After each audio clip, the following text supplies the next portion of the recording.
영수가 나쁜 아이예요? 그래서 다들 안 오는 거예요? 영수가 착한 아이 할게요. 이 이야기는 폐위된 왕의 4살 된 어린 딸의 비극적인 이야기입니다. 1502년 11월 창덕궁 깊은 곳에서 한 아이의 울음소리가 터져 나왔습니다.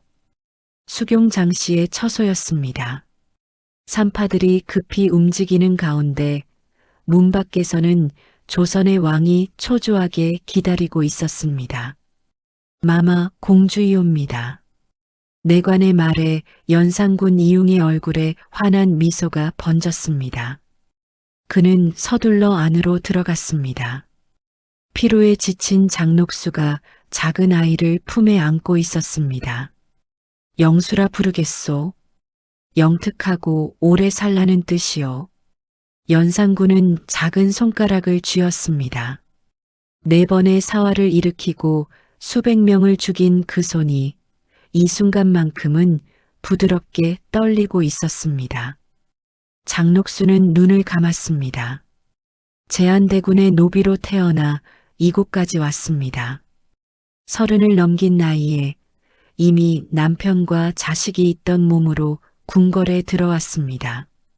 사람들은 그녀의 얼굴이 평범하다고 했습니다.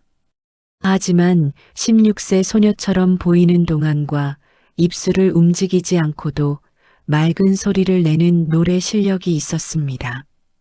무엇보다 그녀에게는 왕의 마음을 읽는 재능이 있었습니다. 백돌아, 피곤하지도 않으시오? 장녹수가 연산군을 놀렸습니다. 백돌은 왕의 어린 시절 이름이었습니다. 감히 왕의 아명을 부르는 것도 모자라 하대까지 했습니다. 하지만 연산군은 웃었습니다. 그대가 피곤할 텐데 내가 최고의 의원을 보내겠소. 실록은 이렇게 기록했습니다. 왕이 녹수를 총애해서 딸 하나를 낳았는데 이름을 영수라고 했다. 왕이 이를 매우 사랑했다. 영수는 자라면서 잔병치레가 잦았습니다.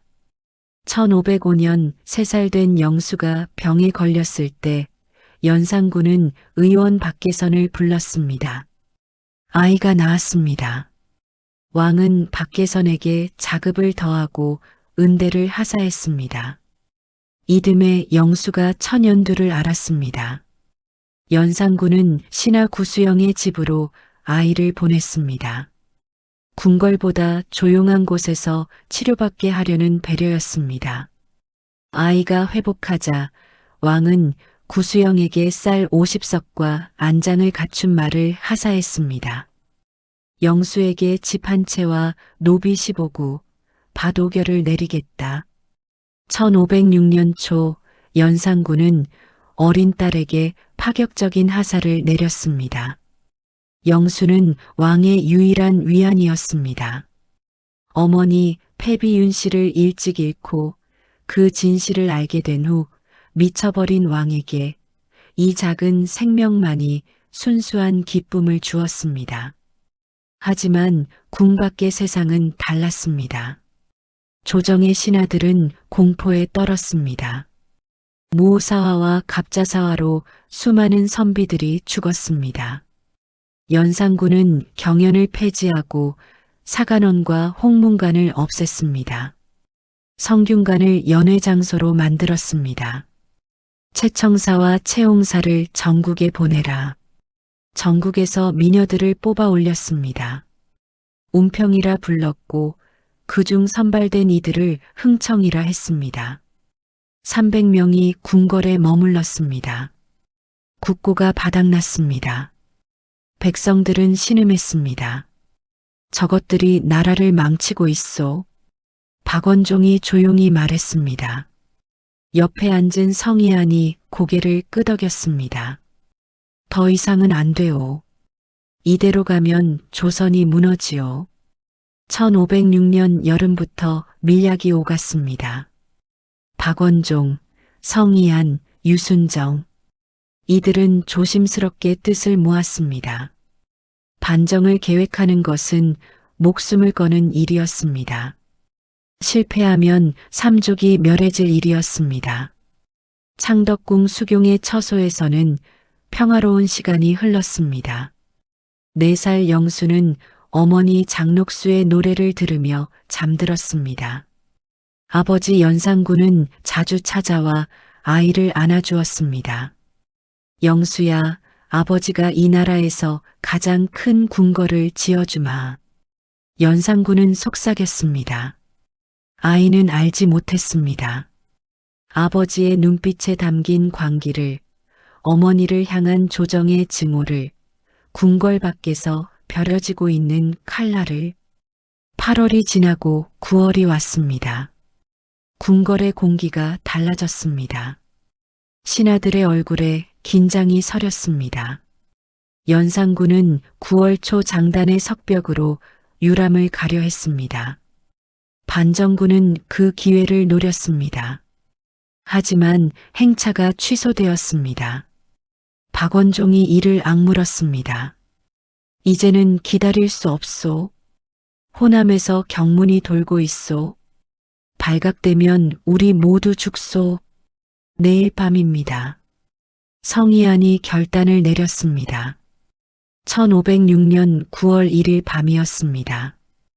영수는 그날도 어머니의 품에서 잠들었습니다.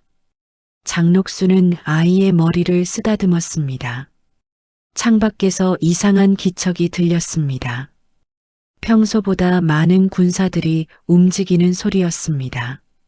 무슨 일이요? 장록수가 상궁에게 물었습니다. 상궁의 얼굴이 창백했습니다. 모르겠사옵니다, 마마. 그런데 그 순간 멀리서 함성이 들렸습니다. 칼부림 소리가 났습니다. 비명이 터졌습니다. 영수가 놀라 깼습니다. 어마마마, 괜찮다 영수야. 어마마가 여기 있다.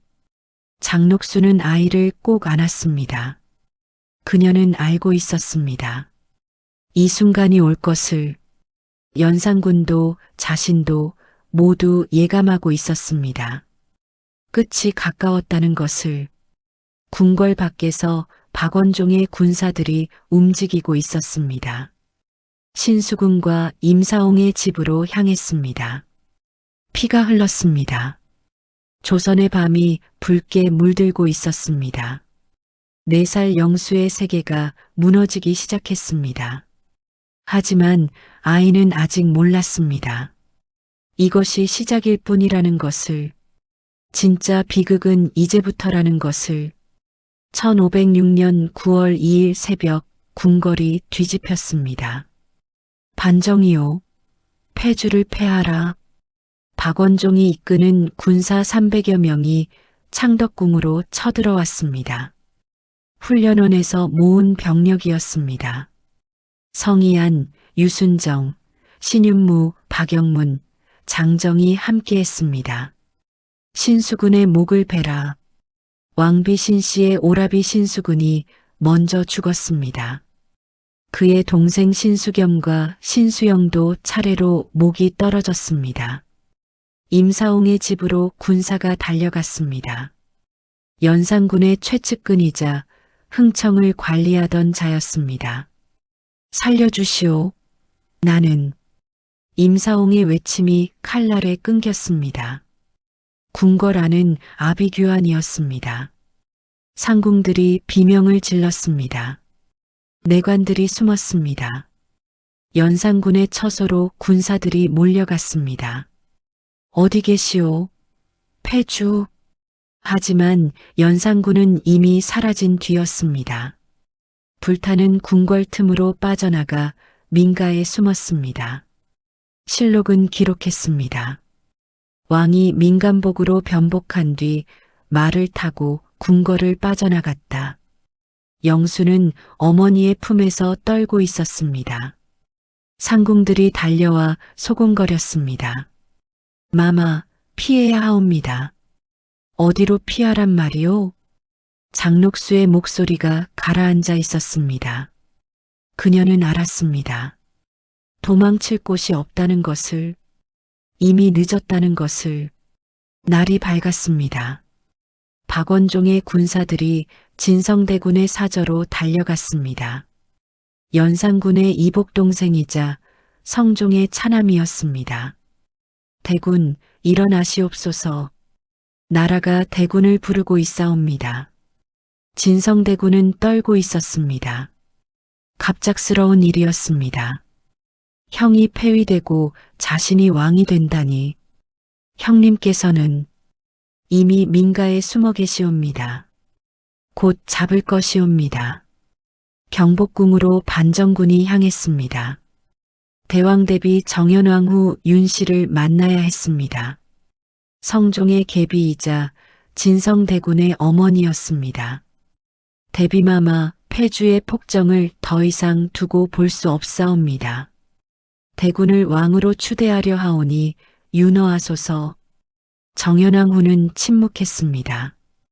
한참이 지나서야 입을 열었습니다. 세자는 어찌하려는가? 세자는 폐주의 아들이옵니다. 다시는 왕위에 오를 수 없사옵니다.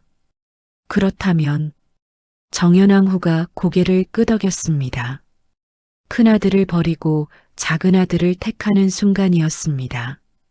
그날 오후 군기시 앞 저자거리에 사람들이 모여들었습니다.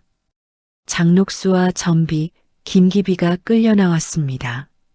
손이 뒤로 묶여 있었습니다.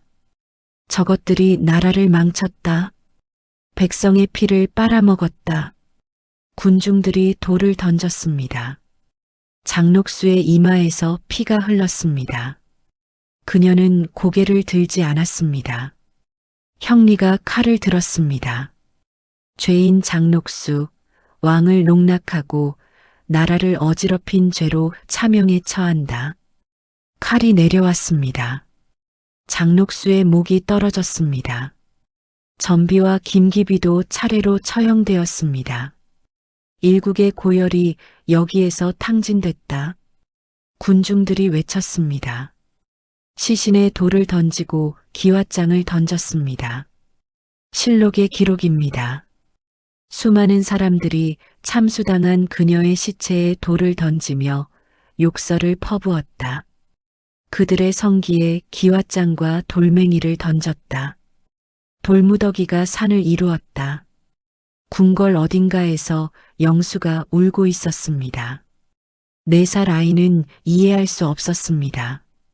왜 어머니가 돌아오지 않는지, 왜 궁궐이 이렇게 무서운 곳이 되었는지. 연산군은 한성부 근처 민가에서 박원종의 사병에게 붙잡혔습니다. 순순히 따라 나왔습니다. 저항하지 않았습니다. 마치 이 순간을 기다렸던 것처럼. 왕에서 폐주로 강등한다.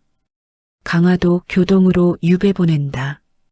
중종이 즉위했습니다. 9월 2일 경복궁 근정전에서였습니다.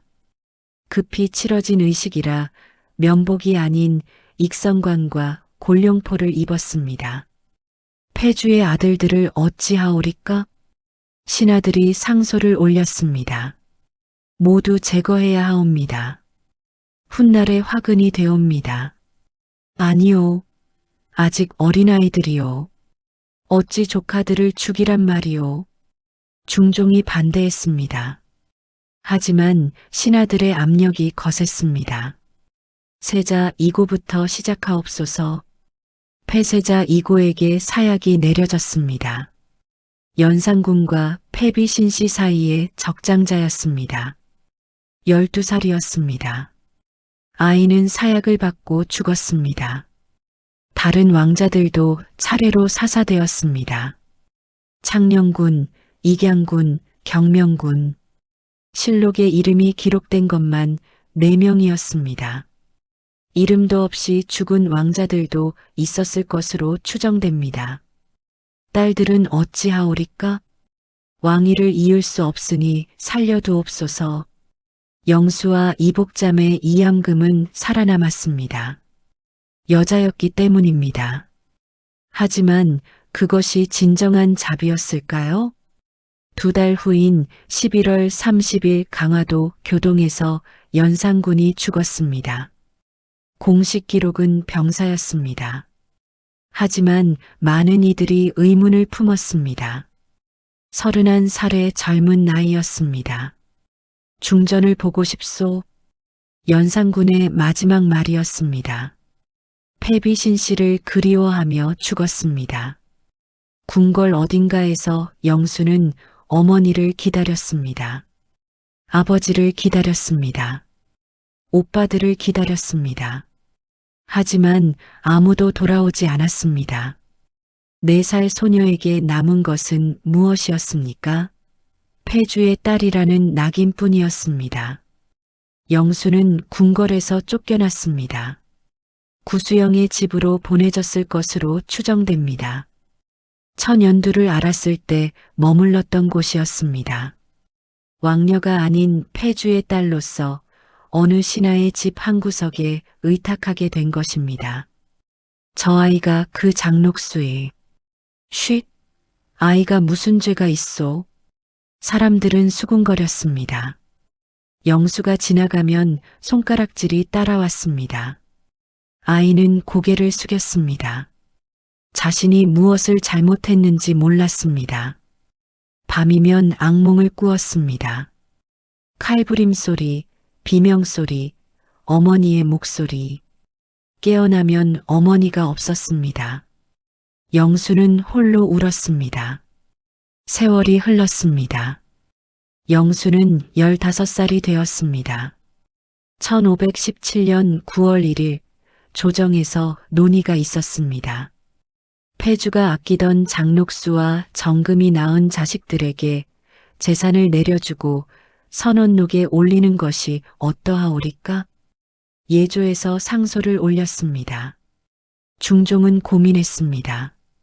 형의 딸들이었습니다. 완전히 버릴 수는 없었습니다. 그리하라. 이듬해인 1518년 1월 17일 영수와 이암금에게 재산이 하사되었습니다. 집 한 채, 노비 15구, 바도결. 중종실록은 기록했습니다. 영수암금에게 노비 15구와 가사 일자 전지 5결을 하사하라고 명하다. 하지만 선언록 등재는 복잡한 문제였습니다. 왕실의 족보에 이름을 올린다는 것은 왕족으로 인정한다는 뜻이었습니다. 영수는 옹주 자기를 받지 못했습니다.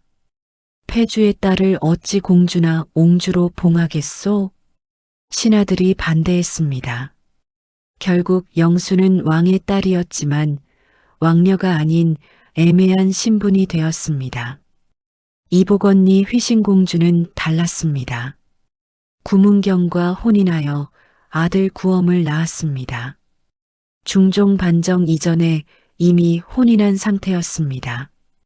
어머니가 패비신 씨였기에 대우가 달랐습니다. 구엄에게 연산군의 제사를 지내게 하소서. 휘신공주의 아들 구엄은 연산군의 외손자로서 제사 봉사자가 되었습니다. 왕실의 외척으로 대우받았습니다. 범죄를 저질러도 감형되었습니다. 연산군의 제사를 끊을 수 없다는 이유였습니다. 하지만 영수는 제사에 참여할 수 없었습니다. 어머니의 신분이 문제였습니다. 노비 출신 후궁의 딸, 참수당한 악녀의 딸, 그 낙인은 지워지지 않았습니다. 영수는 20살이 넘어가고 있었습니다. 조선시대 기준으로는 홍기를 한참 넘긴 나이였습니다. 대부분의 양반가 여성들은 15, 16에 혼인했습니다. 누가 저 아이와 혼인하려 하겠소? 양반 적자 집안에서는 꺼렸습니다.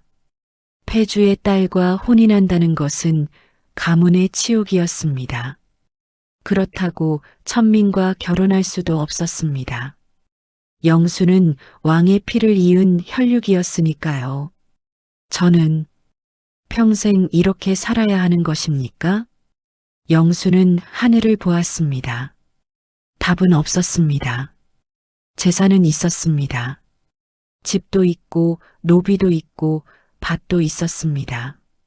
굶어 죽을 걱정은 없었습니다. 하지만 그것이 행복일까요? 밤이면 어린 시절을 떠올렸습니다. 아버지의 따뜻한 손길, 어머니의 노래소리, 궁궐에서 뛰어놀던 기억. 하지만 그것은 이제 꿈처럼 아득했습니다. 영수 아기씨, 시장에 다녀오겠사옵니다. 노비가 말했습니다. 영수는 고개를 끄덕였습니다. 혼자 남았습니다. 집은 조용했습니다. 너무 조용했습니다. 창밖을 내다보았습니다. 거리를 지나가는 사람들이 보였습니다. 장사하는 사람, 짐을 나르는 사람, 웃으며 걷는 여인들. 평범한 사람들이었습니다. 저들은 행복할까요? 영수는 중얼거렸습니다. 왕의 딸로 태어났지만 저 평범한 사람들보다 불행했습니다. 화려한 출생이 독이 되었습니다. 1520년대가 지나갔습니다. 영수는 20대 중반이 되었습니다. 사람들은 더 이상 그녀에게 관심이 없었습니다. 잊혀져 가고 있었습니다. 그것이 오히려 편했습니다. 손가락질도 수군거림도 줄어들었습니다. 조용히 살 수 있었습니다. 하지만 외로웠습니다. 이양금은 어찌 지내고 있을까? 이복 동생 이양금의 소식은 가끔 들렸습니다. 그녀도 비슷한 처지였습니다. 후궁 정금의 딸이었습니다. 함께 재산을 받았던 동생이었습니다. 하지만 만날 수는 없었습니다. 서로 만나는 것이 허락되지 않았습니다. 폐주의 딸들이 모이는 것을 경계했습니다. 봄이 오고 여름이 가고 가을이 왔습니다. 계절은 바뀌었지만 영수의 삶은 바뀌지 않았습니다. 똑같은 하루가 반복되었습니다. 이렇게 늙어가는 것일까요? 27살의 영수가 거울을 보았습니다. 어머니를 닮았다고 했습니다. 어머니 장록수도 동안이었다고 합니다. 하지만 영수의 눈에는 피로가 서려 있었습니다. 그때 한 남자가 나타났습니다. 권한이라는 이름의 남자였습니다.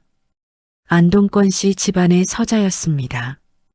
아버지는 양반이었지만 어머니는 첩이었습니다. 조선의 법도는 명확했습니다. 적자와 서자는 엄격히 구분되었습니다. 과거에 응시할 수 없다니 권한은 분노했습니다. 능력이 있어도 신분의 벽을 넘을 수 없었습니다. 아버지와 같은 성을 쓰고 같은 집에서 자랐지만 적자 형제들과는 다른 대우를 받았습니다. 두 사람이 어떻게 만났는지는 기록되지 않았습니다. 아마도 우연한 기회였을 것입니다. 서로의 처지를 이야기했을 것입니다. 저도 왕의 딸이지만 옹주가 아닙니다. 저도 양반의 아들이지만 벼슬길이 막혀 있습니다. 두 사람은 서로를 이해했습니다. 신분제도의 희생자였습니다. 출생으로 인해 평생 차별받는 존재들이었습니다. 사랑이 싹텄습니다. 자연스러웠습니다. 서로에게서 위안을 찾았습니다. 권한은 영수를 보며 생각했습니다. 이 사람만은 나를 이해해 줍니다. 영수도 마찬가지였습니다. 오랜 시간 혼자였습니다. 이제 누군가가 곁에 있었습니다. 우리 혼인합시다. 권한이 말했습니다. 영수는 망설였습니다. 그대는 서자이고 저는 폐주의 딸입니다. 그래서 더욱 우리가 함께해야 합니다. 세상이 우리를 거부하더라도 1529년 이전 어느 시점 두 사람은 조용히 혼인했습니다. 공식적인 절차를 밟지 않았습니다. 조정에 알리지 않았습니다. 은밀하게 부부가 되었습니다. 얼마간의 평화가 있었습니다. 두 사람은 함께 살았습니다. 영수는 처음으로 행복을 느꼈습니다. 권한도 마찬가지였습니다. 하지만 비밀은 오래가지 못했습니다. 1529년 6월 1일 사헌부에서 중종에게 보고했습니다. 전하, 권한이라는 자가 폐주의 딸과 은밀히 혼인했사옵니다. 조정이 발칵 뒤집혔습니다. 신하들이 상소를 올렸습니다. 권한을 형장에서 추문해야 하옵니다. 중종실록은 이렇게 기록했습니다. 헌부가 권한을 형장 추문한 공사를 가지고 와서 아뢰기를 권한은 서자로서 분수를 모르고 장수건의 딸에게 은밀히 장가들었으니 지극히 놀라운 일로 본사가 추문하다가 형장 추문하기를 청하였습니다. 형장 추문, 곤장을 치며 신문한다는 뜻이었습니다. 폐주의 수건 녹주가 폐주에게 괴물 받아 낳은 딸이옵니다. 신하들이 외쳤습니다. 장녹수를 녹주라 불렀습니다. 이미 죽은 지 23년이 지났지만 그 이름에는 여전히 증오가 담겨 있었습니다. 서자가 감히 그런 신분의 여인과 혼인하다니 이는 보통 사람들의 예가 아니옵니다. 권한이 끌려왔습니다. 형틀 앞에 무릎을 꿇었습니다. 내가 감히 폐주의 딸과 혼인했느냐? 그렇다옵니다. 권한은 부인하지 않았습니다. 고개를 들었습니다. 저는 그녀를 사랑합니다. 무엇이라? 형리가 곤장을 들었습니다. 권한의 등에 곤장이 내려쳤습니다. 한 대, 두 대, 세 대. 피가 흘렀습니다. 내 신분을 모르느냐? 서자가 감히. 저는 잘못하지 않았습니다. 권한이 신음했습니다. 의식이 흐려졌습니다. 영수는 집에서 떨고 있었습니다. 남편이 신문 받고 있다는 소식을 들었습니다. 나가고 싶었습니다. 함께 가고 싶었습니다. 아기씨, 나가시면 안 되옵니다. 노비가 말렸습니다. 영수는 주저앉았습니다. 이것이 제 죄입니까? 사랑한 것이 죄입니까? 눈물이 흘렀습니다. 27회를 살아오며 참아왔던 모든 것이 터져나왔습니다. 아버지, 어머니, 저는 무엇을 잘못했습니까? 하늘은 대답하지 않았습니다. 조정에서는 논의가 계속되었습니다. 권한을 귀양 보내야 하오. 아니오, 혼인을 무효로 하면 되오. 폐주의 딸과 서자가 혼인한 것은 신분 질서를 어지럽힌 것이오. 중종은 침묵했습니다. 형의 딸이었습니다. 조카였습니다. 하지만 개입할 수 없었습니다. 신하들의 뜻이 강했습니다. 결국 어떤 결정이 내려졌는지 기록은 남아있지 않습니다.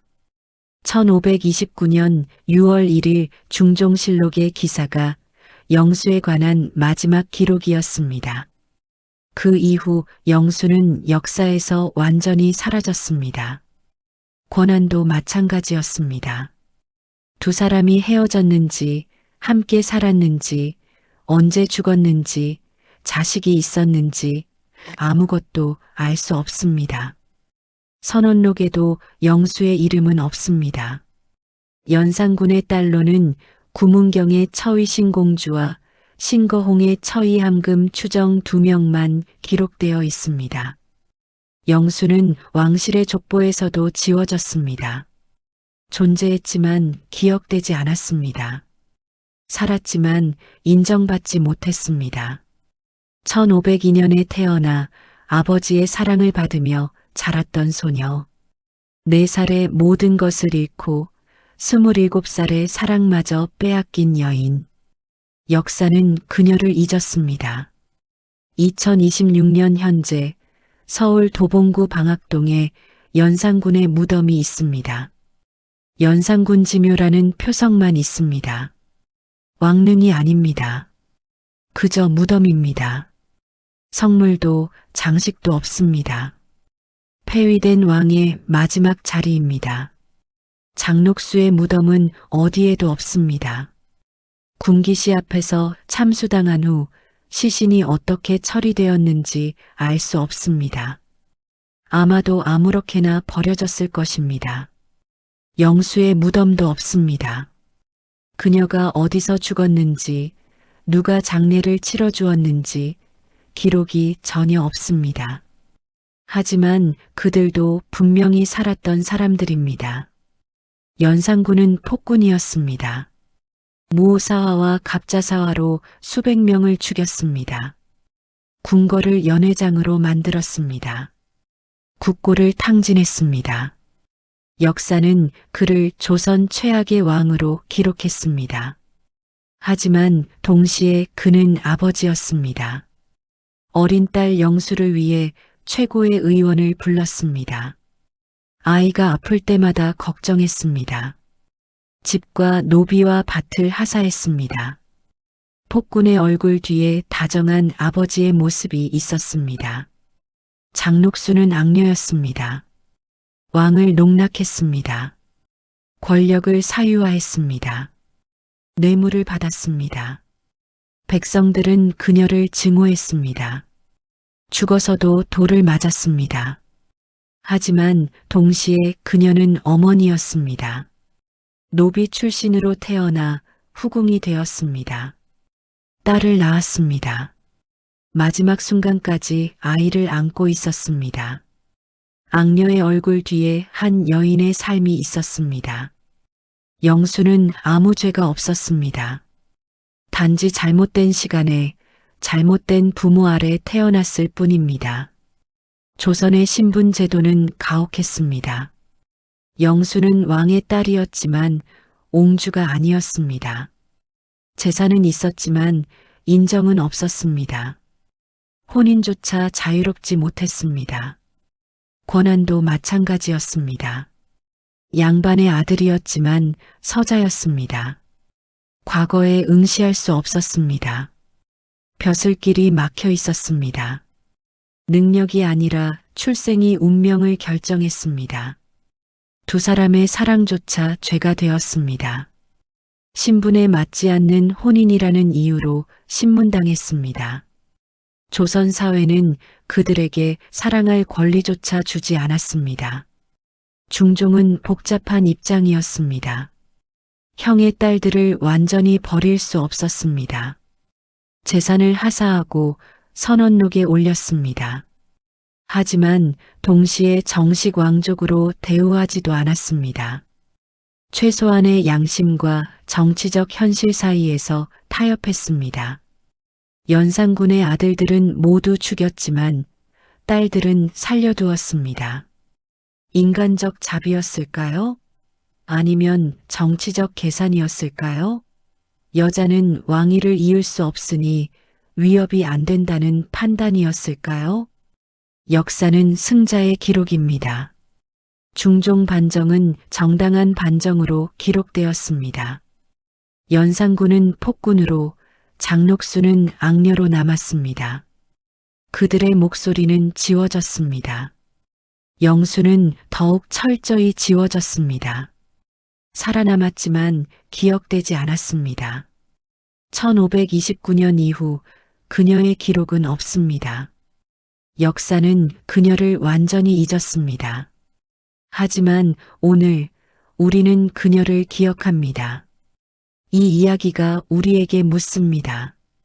우리는 어떤 사회를 만들어야 할까요? 출생이 운명을 결정하는 사회입니까? 부모의 죄가 자식에게 전가되는 사회입니까? 21세기에도 보이지 않는 신분제도가 존재합니다. 금수저, 흙수저라는 말이 있습니다. 부모의 재력이 자녀의 미래를 결정합니다. 영수가 겪었던 출생의 굴레가 다른 형태로 존재합니다. 연자제는 법적으로 금지되었지만 사회적 연자는 여전합니다. 가족 중 누군가가 범죄를 저지르면 다른 가족들도 낙인 찍힙니다. 영수가 아버지의 죄 때문에 평생 고통받았던 것처럼 역사는 권력자의 이야기를 기록합니다. 왕들의 이름은 남고 평범한 사람들은 잊혀집니다. 특히 여성, 어린이, 사회적 약자들의 목소리는 지워집니다. 영수처럼 역사에서 지워진 사람들이 얼마나 많을까요? 그들의 이야기는 누가 들어줄까요? 패주의 딸 이영수. 1502년에 태어나 언제 죽었는지도 알 수 없는 이 여인. 그녀의 삶은 우리에게 권력의 무상함, 신분 제도의 잔혹함, 그리고 잊혀진 자들을 기억하는 것의 중요성을 일깨워 줍니다. 역사가 그녀를 지웠지만 우리가 기억합니다. 그녀의 목소리는 침묵당했지만 우리가 들려줍니다. 오늘날 우리 주변에도 이름 없이 고통받는 사람들이 있습니다. 역사의 틈새로 사라질 위기에 처한 사람들이 있습니다. 그들의 목소리에 귀 기울여야 합니다. 500년 전 조선의 궁궐에서 한 소녀가 울고 있었습니다. 아무도 그 울음을 기록하지 않았습니다. 하지만 오늘 우리가 그 울음을 듣습니다. 영수의 이야기가 여러분의 가슴에 작은 울림으로 남기를 바랍니다. 긴 내용 읽어주셔서 감사합니다. 내용이 좋으셨다면 구독 및 좋아요 부탁드립니다. 다음에도 좋은 내용으로 또 찾아뵙겠습니다.